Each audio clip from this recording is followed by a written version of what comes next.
Block કક્ષાની બાળ વૈજ્ઞાનિક પ્રદર્શન 2025 નાલંદા વિદ્યાલય ખાતે યોજાયો હતો, જેમાં તાલુકાના વિવિધ 45 જેટલા પ્રાથમિક શાળાના અને 90 જેટલા બાળ વૈજ્ઞાનિકો ગણિત, વિજ્ઞાન અને પર્યાવરણ વિષયને લગતી કૃતિઓ રજૂ કરી હતી. બાળ વૈજ્ઞાનિકો પ્રેરણા, પ્રોત્સાહન અને માર્ગદર્શન મળે તે માટે 4000થી વધુ વિદ્યાર્થીઓ દ્વારા આ પ્રદર્શનની મુલાકાત લીધી હતી. GCERT ગાંધીનગર અને જિલ્લા શિક્ષણ અને તાલીમ ભવન ભરૂચ પ્રેરિત બ્લોક રિસોર્સ સેન્ટર અંકલેશ્વર આયોજિત બ્લોક કક્ષાની બાળ વૈજ્ઞાનિક પ્રદર્શન 2025 નાલંદા વિદ્યાલય પટાગણમાં યોજવામાં આવ્યો હતો. આ પ્રસંગે તાલુકા પંચાયત પ્રમુખ તૃપ્તિબેન જાની અને તાલુકા પ્રમુખ પુષ્પાબેન પટેલ અને વિદ્યાલયના આચાર્ય સુધાકર રાય દ્વારા દીપ પ્રગટાવી કાર્યક્રમની શરૂઆત કરવામાં આવી હતી. આ બાળ વૈજ્ઞાનિક પ્રદર્શનમાં તાલુકાના વિવિધ 45 જેટલા પ્રાથમિક શાળાના અને 90 જેટલા બાળ વૈજ્ઞાનિકો ગણિત, વિજ્ઞાન અને પર્યાવરણ વિષયને લગતી કૃતિઓ રજૂ કરી હતી.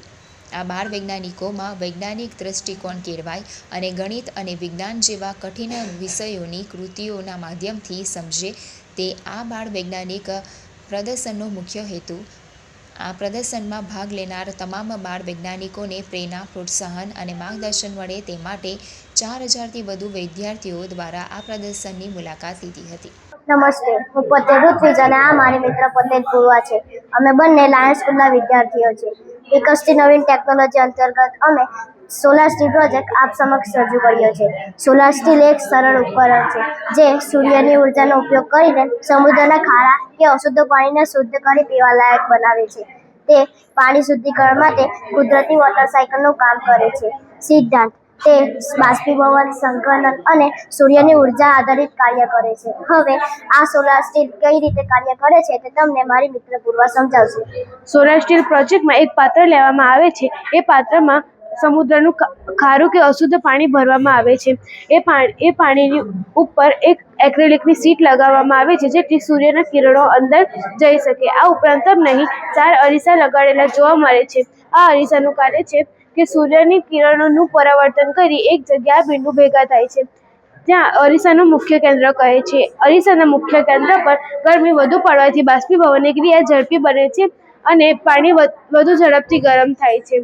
નમસ્કાર, હું પટેલ રિદ્ધિ અને હું વસાવા પ્રિન્સ. અમે આજ રોજ વિજ્ઞાન મેળો યોજાયો છે, જેમાં અમે અમારી પ્રાથમિક શાળા જૂના બોર મથા શાળામાંથી અમારી કૃતિ લઈને આવ્યા છીએ.